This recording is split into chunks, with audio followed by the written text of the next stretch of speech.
Thank you all for coming. Yes, so I hope everyone can hear me okay. I've had a sore throat for like a week, still getting over it.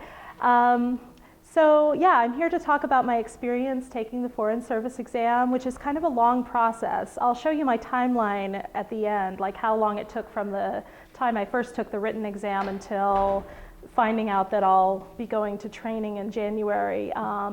But I'll show you that at the end. For now, actually, if you're interested in taking a Foreign Service exam, the first thing you have to do is think about what it is you want to do, because it's not as simple as just saying, hey, I want to be a diplomat. There are actually 5 career tracks that you have to think about. Oh, and even before I get to that, I should say that the qualifications, you need to be a US citizen. You need to, you actually only have to be, I think, actually I should look this up, either 18 or 21, so, and you don't even actually have to be a college graduate, although most people are. So the requirements are not that stringent, but the test process is quite difficult. Okay, so going on, you need to choose your career track, as I was saying, and there are 5 different tracks within the Foreign Service. There's more information about all of this on the State Department webpage, so it's not, I'm not giving you anything that's not already out there, but hopefully I can give it to you all in one place and it can make sense. So the first track is the consular track. Consular means that, like, you know, if you're ever overseas and you lose your passport, or you are, you know, someone, a friend or family member wants to come to the US and they're not a US citizen, so they need to apply for a visa. The consular track, those are the people who deal with all that stuff. Visas, lost passports, general US citizen services. So it's kind of a lot of the day-to-day stuff about running an embassy overseas. Second, there's the political track. The political track is, as you might guess, dealing with political affairs between the US and whatever country you're stationed in. So negotiating with foreign officials, stuff like that. Economic track is similar to the political track in some ways, but also involves facilitating things for US businesses so that there are good, to improve business relationships between whatever country you're in and the US. Also helping out companies if they need help negotiate, like kind of figuring out the business environment in that country. Fourth is public diplomacy, which is actually what I'm going to be doing. Public diplomacy is more aimed at reaching the sort of the ordinary people, not the political officials and not the business people, but just sort of anybody else in the country, and talking to them about US policies, why they are the way they are, also dealing with things like educational exchange programs. Some of you have probably heard of Fulbright, right? So one of the steps in Fulbright is for the US government to approve people who are coming to the US on a Fulbright, and that's something that public diplomacy officials are involved in. Also other kinds of educational exchange programs that you may not know about, such as the International Visitor Leadership Program. So like leaders in any field, it could be journalism, music, whatever, there's this program that brings them to the US and takes them on tours around the US. So they might go, if they're musicians, for example, they might end up going to, say, New Orleans, Chicago, LA, New York, whatever, that kind of thing. So public diplomacy involves a lot of different things. And then finally, there's the management track. And the management track is kind of dealing with the embassy as like a workplace. So doing human resources, dealing with like when the, you know, say the Secretary of State, John Kerry, comes to visit your embassy, you would be dealing with his visit, kind of everything that needs to go on for the embassy as like a building and an institution to keep running. And you can find more information about all of that here, and you can kind of take, they have a little fun quiz for you where you can decide which track is right for you, and if you like personality quizzes, it's kind of fun, which I do, so.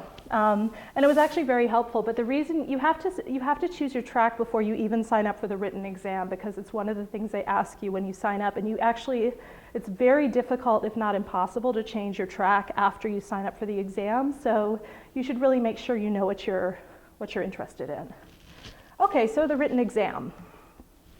The exam is offered in February, June, and October every year. I mean, this could change, but for the past few years, this is the way it has been. You can only register for 5 or 6 weeks before the exam actually is offered. So you need to keep track of when those windows are opening up and sign up as soon as possible because the seats are limited and they tend to fill up early. The good news is you don't have to go to DC or anything to take this. Most major cities, including Tucson, I took it right here in Tucson, do offer it at like the testing center, the kind of testing center where you would take the graduate exam or something like that. You know, you go in a room with a computer and you register through Pearson. So I've included the website there.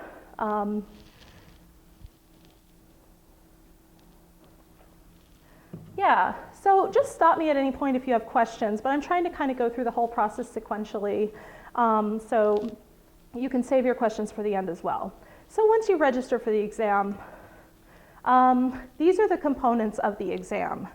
It's basically there are 3 overall components, and the first of them is job knowledge, but job knowledge includes 8 separate sub-elements, which I'm going to go through really quickly here.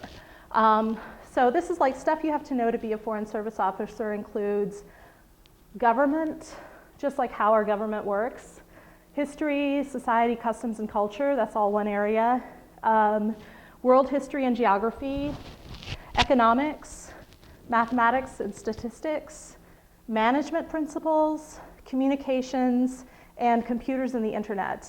And I know this is maybe a little daunting, especially if none of these is your major. But the good news is there are prep guides. The State Department offers a free one that you can find online. There are also, what is that company? You know, like the, not Cliff's Notes, but like the black and yellow, like test guidebooks. They offer a really good exam book that I use to help prepare for this because I was actually a music major. There's no requirement to be a particular major to do this. So I never took an economics class in college. I barely took mathematics. So some of these areas were definitely strong points and others were definitely weak points. So studying helped a lot. But a lot of it is also just, you know, being well-read. A lot of this you can learn if you read the New York Times, read magazines like The Economist, and just kind of keep on top of what's going on in the world and also try to broaden your knowledge by reading other things. Okay, so after job knowledge, comes English expression. English expression is basically just testing your knowledge of grammar and good writing. So I'll show you an example question for several of these in a little bit. And that's multiple choice, by the way, as is the first section. The job knowledge is also multiple choice. The biographic questionnaire is really kind of one of the weirdest sections and the hardest to talk about. I'll show you a question in a minute, but I have no idea what the right answer is, and probably none of you will either, so I'll just show it to you. But it's also multiple choice, but for certain questions, if after you answer the multiple choice, they'll pop up a little box that wants you to write like 40 more words, up to 40 words, to kind of elaborate on your answer. And this is about like your life experience and work experience, but I'll show you an example in a minute. And finally, there's an essay, which is it's not really to judge your opinions or anything like that, it's just to judge whether you can write well and write clearly. So you might have to compare and contrast 2 different political positions or something like that. I don't really have an example of that one, but let's go ahead and look at the examples of some of the others. So I'm going to give you examples of about 6 of the job knowledge questions, and just for fun, you know, write down what your answers are, and you'll see the correct answers pop up here in a minute. So the first question, this is obviously a government question. Which committee in the U.S. House of Representatives is responsible for making funding decisions regarding expenditures from the federal treasury? I don't know if you want to tell me what your answers are, or I'll just go on and show you, but the correct answer is the Appropriations Committee. So some of this is, you know, very much like stuff you probably learned in a class in high school, and some of it is a little bit more complex. I will say, know your Supreme Court decisions, like some of the important ones that have come out. Kind of know what those are about, know what the parts of the government are, who does what, and you'll be fine. Okay, second, Iran's location, so this is obviously world history and geography. Iran's location allows it to exercise control over which strategic international maritime pathway? And the answer is the Strait of Hormuz. Going on, here's an economic question, which also involves some math. And you do not get a calculator, so you'll have to kind of figure out a fast way to do the math in your head. An economy's gross domestic product, or GDP, is 30 million in year 1 and 31,500,000 in year 2.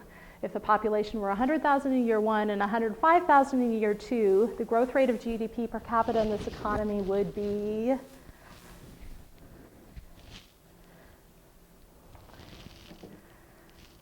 and the answer is 0, because even though the GDP grows, the population also grows in proportion. Okay, this is an example of a management type question. This is also something I knew nothing about and had to kind of just figure out from the study guide, so it can be done. A wide span of management control is most likely to result in a lack of control of employees. Okay, and the web knowledge is luckily kind of basic if you've used the internet much at all in your life. So that's kind of a nice little change from some of the other sections of the test. Which of the following fictitious web pages would be least likely to provide objective information about the stock market? And the answer is stocks.com. And here's an example of a history, culture kind of question. And this is stuff I was like, yes, finally something that I actually studied in school. So Stephen Crane's powerful novel about the Civil War is called The Red Badge of Courage. Okay, now this is an example. Now we're moving on from the job knowledge. This is an example of the biographic questionnaire. I have no idea what answer they're looking for here, but and I don't know of any place to find what kind of answers they're looking for, because really they don't want you to game the test. They just want you to be kind of honest. So this is where you might answer this question and then a box will pop up and say, well, tell us an example of a time when you had too many responsibilities or something, and you'll have to answer it in 40 words or less. Actually, it may be 40 characters. Now I'm trying to remember. Yeah?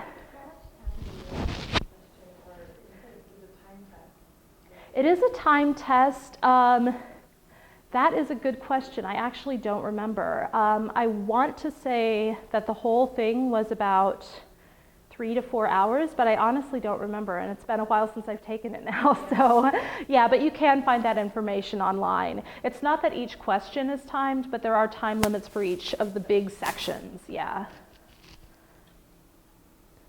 Okay, and then finally, this is an example of a grammar question. So they'll underline a passage and you have to find which one would actually be the correct usage in this case. So there should be a comma after Dubois. Okay, so if you make it through this test with these 4 sections, including the essay, and basically you'll wait around for a while and you'll start to get anxious and wonder if you passed, and eventually you'll get an email telling you to log on to your account that you created with Pearson, with the testing company, and you'll find out whether you passed or not. At that point, if you passed, the next big section of the whole process is the personal narrative. So the personal narrative is where they give you about 3 weeks to answer 6 short essays.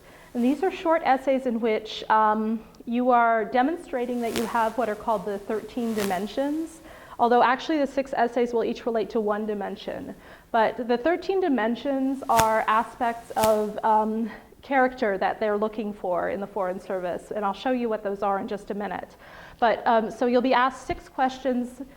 For example, talk about a time when you demonstrated leadership you're drawing from your own experience. You're talking about something that you did, but you do have to provide a reference who can support your answer. I don't know how often they actually contact those references, but for example, if you're talking about a time when you, say, organized an activity at school, you'd want to give the reference of someone who organized it with you or someone who was involved in the activity, something like that. And the 13 dimensions that they will ask you about are as follows. So there's composure, ability to stay calm under fire, I guess, cultural adaptability,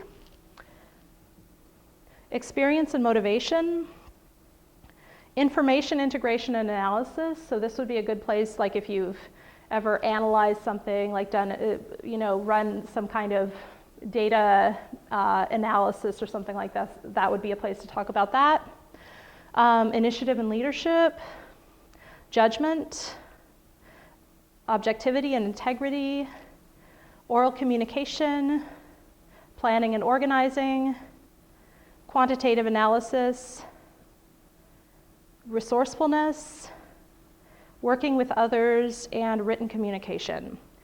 So these are all, again, available on their website, so you can see this list. But this list becomes important from this point forward. So it's important not only because the whole personal narrative is based on it, but also because after that you'll be using it if you get as far as the oral assessment.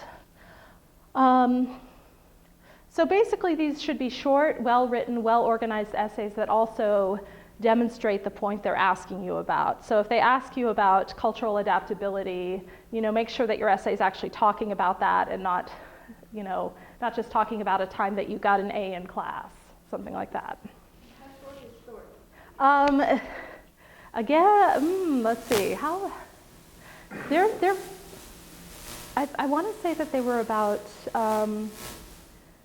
3 paragraphs. I should have looked up the word count and I didn't, but 250 words. something like that, yeah, something like that. So really quite short. I remember I had to trim more than anything. It wasn't like I had trouble filling out the essays. Okay, so moving on. Now again, this happens and you end up waiting around and eventually you get an email saying that you passed or you didn't pass. And if you passed, you have to go online and reserve a time for your oral assessment. And the oral assessment is basically the job interview section of the test. You'll get an invitation to come to DC. Unfortunately, your flight and hotel are not paid for, so you'll have to do this on your own. And you'll get to DC and you'll be in a group with up to 9 other people. It can be smaller than that, but they're part of the exercise, part of the experience is a group exercise. But if you're as big as that, you'll be divided into 2 groups. So for example, you'll be in a group with maybe 5 people total, and you'll be given something that's kind of like a hypothetical situation that you might encounter if you're working at an embassy. So it could be that your group will be given, like each of you will be given a piece of a budget or something, and you need to argue for your piece. So no matter what your personal thought is on this thing, like even if you think that what you've been given is the stupidest thing that the US government could possibly spend money on, you kind of need to argue for it. But you also need to come to an agreement within a time limit with the other people in your group.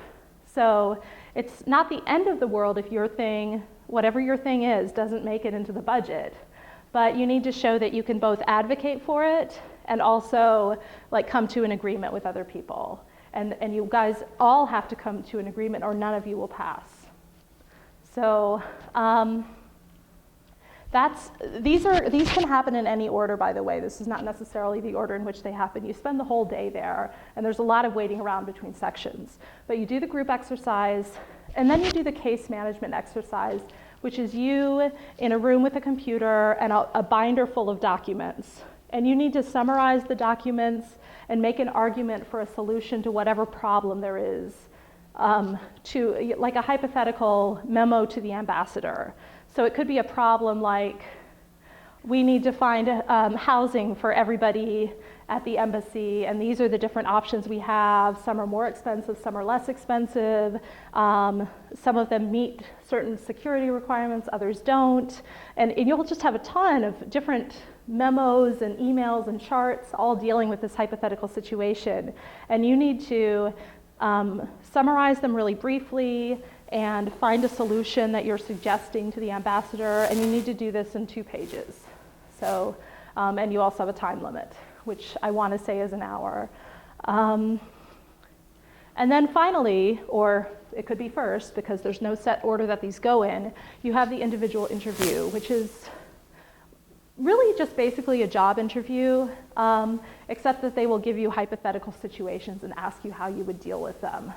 So what would you do if this happened at your embassy? I'm sorry that I can't be more specific, but I'm not allowed to disclose specific questions, so I just have to give you kind of the idea of what they would ask.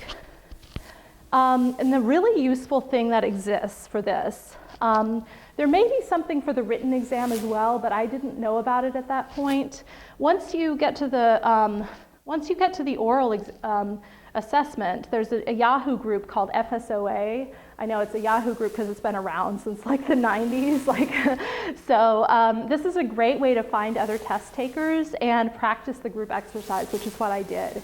There weren't enough people in Tucson taking the Foreign Service exam. I actually didn't find anybody else taking it, but I was able to Skype with a group. There were some people from DC, some people from the Midwest, and there are also in the group, there are some files that are like sample oral assessments, so we used those and we practiced.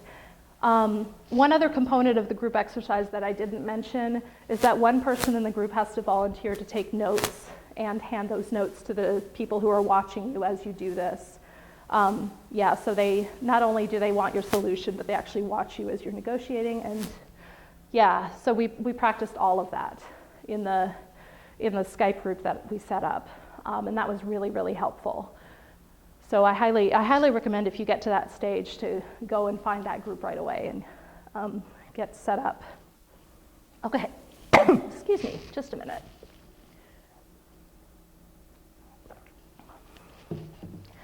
Okay, so the fun part about this is that you're actually in DC, and it's very nerve-wracking. You get up at you have to get there at 7:30 in the morning, and so I walked from my hotel at 7 a.m. and it was really, really nervous, but everybody else was really nice. It was a very supportive atmosphere, actually, even though you're sort of competing against each other. There are people from different tracks, and you're not directly competing against them. So I think there were maybe 2 other public diplomacy people in my group, and the rest were from other tracks. So it was a really nice, it was actually a really interesting and fun experience. And at the end, they make you sit out in this lobby, and they call you back one by one, and they let you know whether you passed. And then when you're sort of overwhelmed with the idea that, oh my gosh, I passed, they start throwing all this information at you, and I'm like, can't take it in. Luckily, they give you a website so you can check on it later. So that is the point. Actually, if you're really on the ball, which I was not, you can, even before the oral assessment, you can go ahead and start filling out your security clearance. But A, I was really busy, and B, I was like, well, if I don't pass, what's the point? I don't want to spend all this time. So they do give you up to a month afterwards to do it, but it's probably better just to go ahead and do it. So this is what comes after you pass. You have to fill out this form called the EQIP, which is it's like providing the names and contact information and birth dates and stuff you don't even know about people, maybe, of any foreign non-American citizen with whom you have close and continuing contact. So the way my security interview person put it, it should be someone that you would invite to your wedding, but other people have been told that no, it can just be someone that you're in frequent touch with, whether it's for business or personal. So I'm not really sure what to tell you because I've heard different things from different people, but talk to them, after you pass the oral assessment, talk to the officers there about who needs to go on your list if you're not sure. And you'll have to fill out all this information. It should hopefully be online again. When I did it, it was the system was down and I had to do it all by hand. And so that's the first step. You turn that in. And then you start working on your medical clearance, which means getting a physical for you and any members of your family who would be going with you. So husband, kids, wife, whatever. That shouldn't hopefully take too long, although for some people it can. The security clearance usually takes longer. And so the equip is the first step in that, but then eventually someone will call you to schedule an in-person interview where they come to your house and ask you a bunch of questions. It's a security interview. I can't talk too much about it, but they'll ask you about anything they're especially interested in foreign travel, extended stays overseas, that kind of thing. And then finally, all of your information, so you might get your medical clearance like well before you know anything about your security clearance, or like even before you've scheduled the interview. But eventually all this stuff will get sent to a suitability review panel. So even if you've passed your security clearance, you're not gonna get a job offer until the suitability review panel says it's okay. But that part doesn't usually take as long. The security clearance is what can take months or even years. Okay, so if you pass all these things, the next thing is that you're on the register. It sounds, yes, it's very exciting, but for a lot of the people on the register, they're not going to get a job. They're just going to sit there. The thing is that there are, so the lowest passing score for the whole exam is a 5.3, and the highest score is about a 6. You can get more with like certain points like the veterans preferences or the language points. But basically the register is ordered according to these scores, and every time a training class opens up, they'll call some number of people off the register. There's really no way of knowing unless you know the ins and outs of the federal budget, but I was lucky enough to get called to a January class that looks like it's pretty big, so I got in, but sometimes it's not that big. And the register is for each track, so there's a separate public diplomacy register, a separate management register, et cetera. So you're just sitting on the register, but the maximum time that you could sit on the register is 18 months, and then your score expires. So if you haven't got called to a job within 18 months, you have to go through the process all over again. And in the case of some people, if they get on the register but they have a low score, they'll just go ahead and start the whole process again. So they could even end up on the register twice or even 3 times with different scores. And this does happen. So let me just say, so I mentioned veterans preferences. I'm not sure quite how many points those are because I'm not a veteran myself. The language points, most languages, if you can pass a telephone test, you can take the telephone test anytime after you've passed the oral assessment. No need to wait for your security clearance. If you can pass a phone test and speak at what's known as a 3, there's a scale of 1 to 5, with 5 being completely fluent and 3 being, basically fluent. And you can see videos to see what a 3 looks like in these different languages. So for the 0.17 points, which I got in Turkish, you just need to pass this phone test. For the 0.38 points, which are only offered in these languages listed here, you actually have to, at your own expense, go to Washington and take a written test as well. And what was I going to say about that? So the combination of a written and oral test, it's just a much more intensive testing, and these are the languages that are in highest demand. So these languages, unlike Turkish or any other language that's not on this list, these languages will affect your career in that you'll probably get posted to countries where these languages are spoken at least 30% of the time, maybe more. So my brother is actually in the Foreign Service. He tested in Arabic, and he's probably going to spend about half his career in Arabic-speaking countries.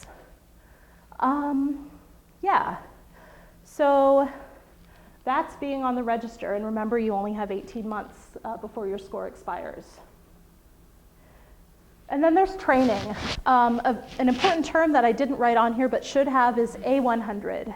So A100 is the name of the training class, and getting invited to A100 is basically being accepted into the Foreign Service. So that's the real milestone. And you can also find a Yahoo group that's for people who've gotten on the register and are waiting for A100, and they'll share with each other their rankings, and that's how, because you don't get a list from anybody in DC telling you like this many people are ahead of you and these are their scores. They will, if you email the person who keeps the register for your track, they will tell you what number you are at that moment, but it could change at any time. So the Yahoo group is really useful because it kind of keeps an updated tally according to the information that everybody sends in. So I could see where I was moving down or moving up without having to email the register every week.